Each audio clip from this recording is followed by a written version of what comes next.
जो हमने ये सब डिवीजन किया है, रूप का, वेदना का, संज्ञा का, संखार का, विज्ञान का, या मैंने नहीं किया है, भगवान ने सब डिवीजन किया है।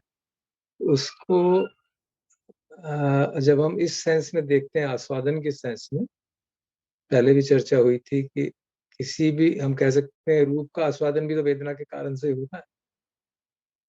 So, but we are trying to separate it out. Why? There's a specific reason that we want to identify क्या कोई ऐसी चीजें हैं जिनके प्रति बहुत strong obsessive relationship है हमारे, और उस obsessive relationship, I mean, considering the fact that we are all seekers, we are earnest meditators, so that there will always be an element of righteousness, an element of duty, an element of responsibility associated with that.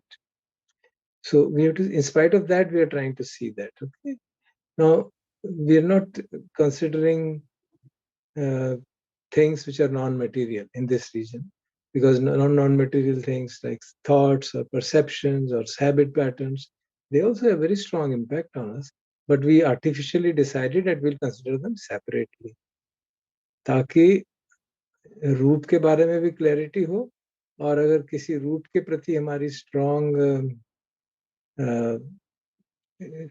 Tendency है आस्वादन की, बार बार उस तरह के हमारा मन उस तरफ खिंचा चला जाता है, कोई वस्तु हो, व्यक्ति हो, एक तरह के व्यक्ति हो, so then we can see that, and then once we see it clearly, then we're all very well versed in the teaching, तो danger अपने आप मालूम पड़ता है, and then we'll be able to work towards it.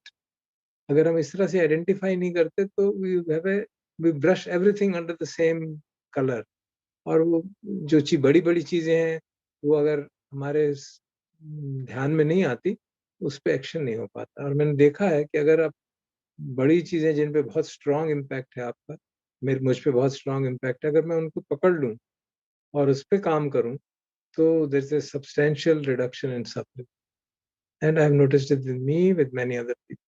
So that is the whole idea. There's obviously nothing hard and fast about it.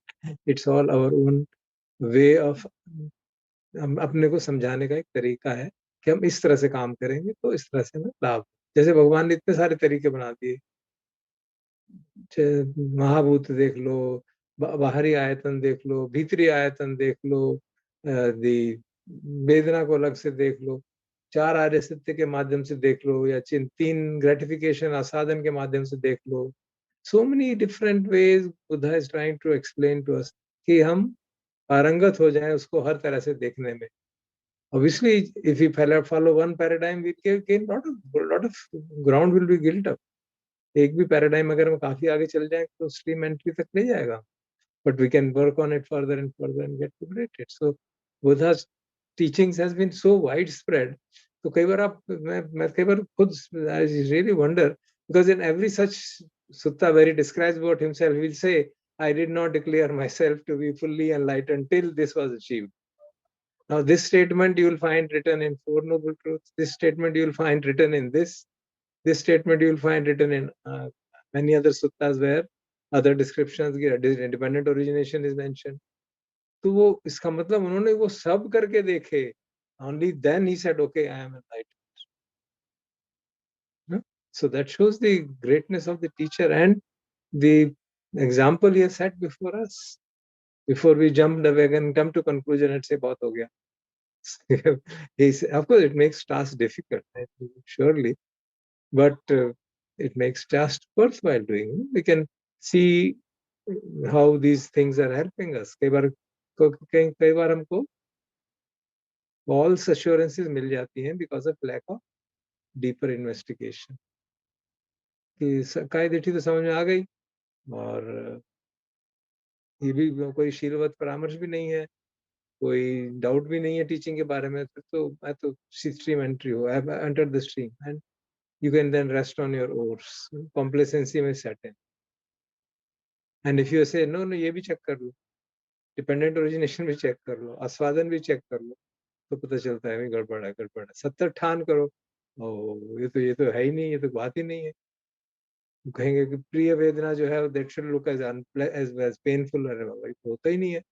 So when you study in such a manner, are forced to be more and more scrupulous in our practice, ताकि हमारी practice में कहीं वो prematurely रुक ना जाए। तो इसलिए मुझे लगता है कि ऐसा करना हमारे लिए बहुत लाभदायक होगा। और किसी को कोई चीज पसंद आएगी, किसी को कोई चीज पसंद आएगी, and this is very well known.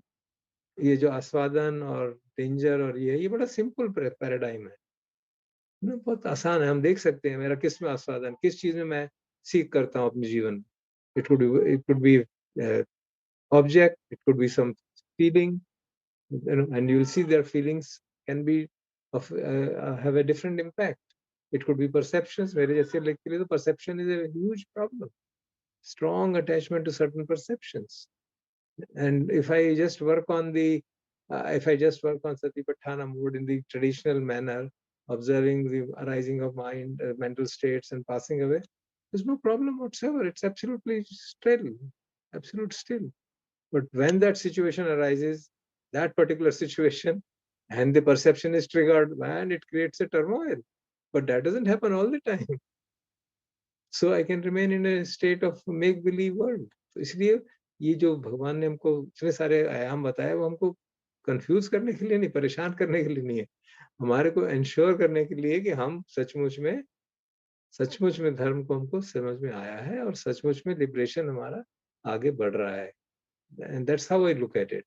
Many times I also feel कि my friends, brothers, sisters, daughters, sons, whatever you say, they must be wondering कि क्या करे जा रहे हैं, कभी कुछ कभी कुछ कभी कुछ, एक के बाद एक ऐड करे जा रहे हैं हमारे लिए, तो मुश्किल खड़ी कर दी। मानते जी मुझे मजाक में कभी कह भी देते हैं यार, तो मुश्किल करे जा रहे हैं हमारे लिए, हमने तो सोचा था काफी हो गया।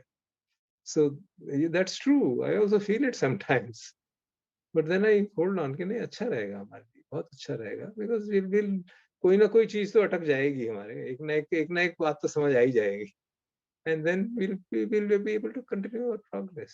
So ये subdivision करना, it is artificial, there's no doubt about it, but it has a value. I know it for sure. That's why I'm suggesting that you put it in that manner.